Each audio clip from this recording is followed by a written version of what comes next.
आता संविधानाची लढाई लढायची आहे. आता चांगलं काय द्यायचं आहे, मेहनत करा. आता मेहनत करण्याचे दिवस आहे. दलित समाज आणि मुस्लिम समाजाने मिळून आज काँग्रेसला साथ दिलेली आहे. त्या समाजाची शक्ती या काँग्रेस सोबत उभी आहे. इतरांनाही जोडण्याचं काम या देशात केलं पाहिजे.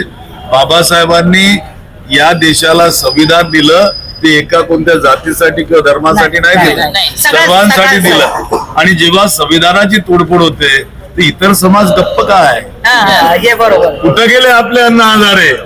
त्यांचे भक्त कुठं आहेत आता अण्णा हजारे? कि आप कोमिंग कर रहे थे, कोमिंग में किसको डराना चाहते थे आप? बौद्ध समाज को उनकी बस्तियों में कोमिंग करके घर से निकाल कर हमारी माँ बहनों को मारा जा रहा था, छोटे बच्चों को मारा जा रहा था. आप कहते हो कि दुकानों की तोड़फोड़ हुई, तो ये पुलिसों ने जो तोड़फोड़ किया उसकी इंक्वायरी होगी कि नहीं उनको? लेकिन कोई अगर हमको डराता है धमकाता है तो किसी ने चूड़ियां भी तो नहीं पहनी है ना. उन्होंने जो चीज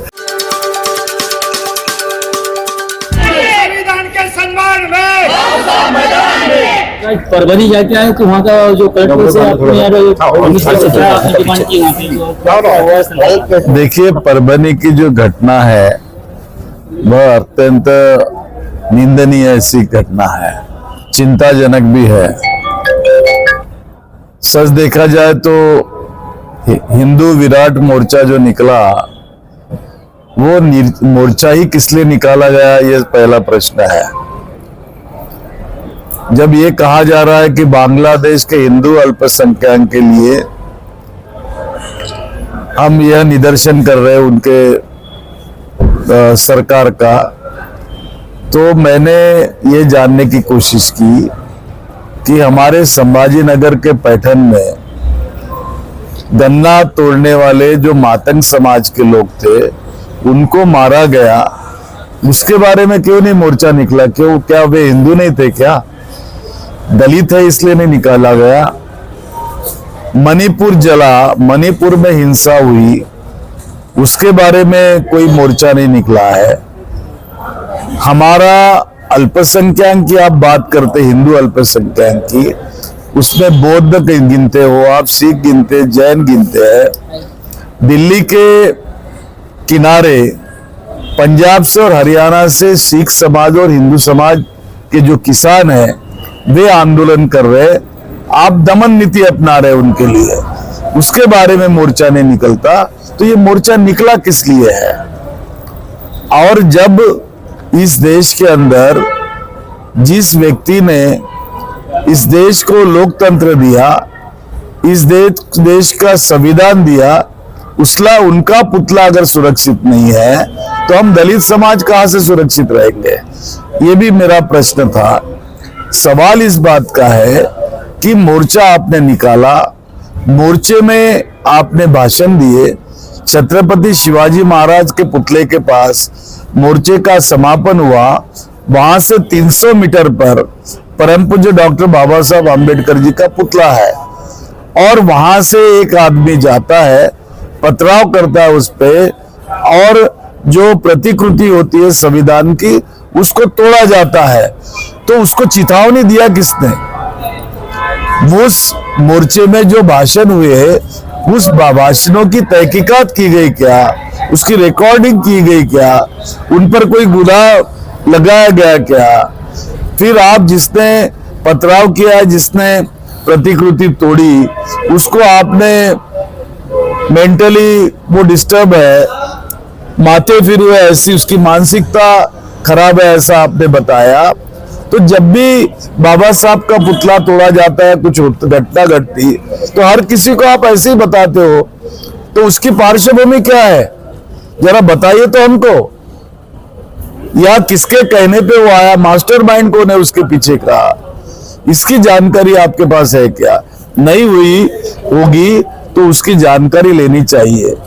व्यापारियों ने हमको समर्थन दिया था, शांतता समिति की बैठक हुई उस दिन 10 तारीख को शाम को, घटना के बाद ये तय हुआ कि कल निषेध मोर्चा निकलेगा, इसके लिए निकाला गया. तो जब निषेध मोर्चा निकला, पीछे से यहाँ मफलर बांध के मुंह पर रुमाल बांध के, वो मंकी कैप डालकर जो लोग आए और जिन्होंने पथराव किए वो कौन थे? ये सारी बातें वहां मैंने पूछा। साथ में ये पूछा कि आप कोमिंग कर रहे थे, कोमिंग में किसको डराना चाहते थे आप? बौद्ध समाज को उनकी बस्तियों में कोमिंग करके घर से निकाल कर हमारी माँ बहनों को मारा जा रहा था, छोटे बच्चों को मारा जा रहा था। ये क्या आपकी पुलिस की नीति है? मुख्यमंत्री ने आपको ये करने के लिए कहा है कि जिस गाड़ी पे नीला झंडा रहेगा उसकी तोड़फोड़ करे। आप कहते हो कि दुकानों की तोड़फोड़ हुई, तो ये पुलिसों ने जो तोड़फोड़ किया उसकी इंक्वायरी होगी कि नहीं? उनको अधिकार किसने दिया? ये तो ये तमाम बातें मैंने वहां जानना चाहिए। हमारे जो लोग हैं उनको बुरी तरीके से पीटा गया। एक आदमी को 4 पुलिस मिलकर पीट रहे डंडों से। ये कोई तरीका है? दमन नीति है, दड़पशाही है। तो ये सब जो किया गया है, ये क्या संविधान बदलने की प्रक्रिया का अंग है? ये मोर्चा निकालना है क्या?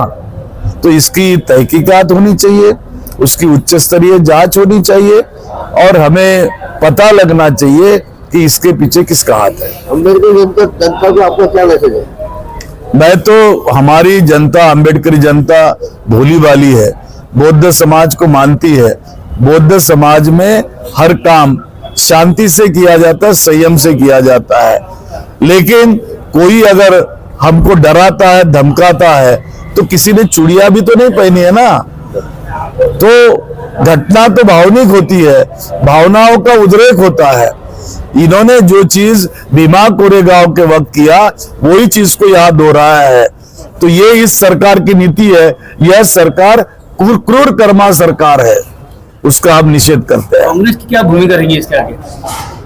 कांग्रेस का हमारे नेता जो है राहुल गांधी जी, वो संविधान बचाने के पक्ष पे है।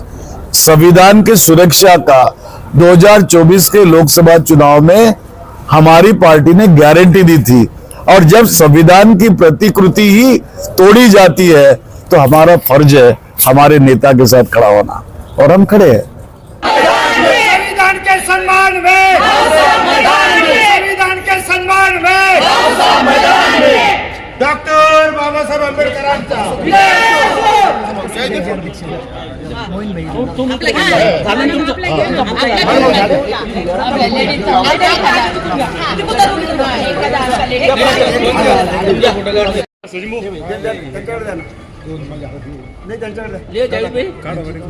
थांबा.